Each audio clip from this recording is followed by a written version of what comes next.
L'idée du baromètre a été d'offrir plus de granularité aux éditeurs dans la compréhension du marché, donc apporter plus d'insight et notamment apporter aussi plus de détails sur les annonceurs, les CPM, les comportements des acheteurs.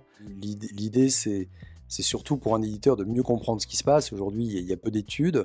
Elle a un périmètre, cette étude, qui est différent de ce qui existe à l'heure actuelle. Je pense que c'est important de le préciser. Donc, c'est une étude qui est basée sur des données SSP, donc près de 18 SSP. Et on représente à travers ces différents SSP près de 40 régies et plus de 1500 sites.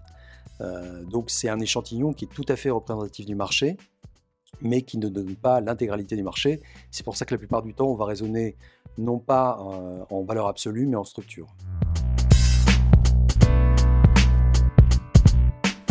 Alors oui, aujourd'hui, on mesure tout ce qui a trait au display, à la native, à la vidéo et à l'audio. On ne mesure pas encore le DOH, mais c'est dans la roadmap pour 2024. Alors tout à fait, la conjoncture est difficile et on voit qu'elle impacte le marché publicitaire et le marché du digital en particulier. Et donc on a effectivement un semestre qui est en repli.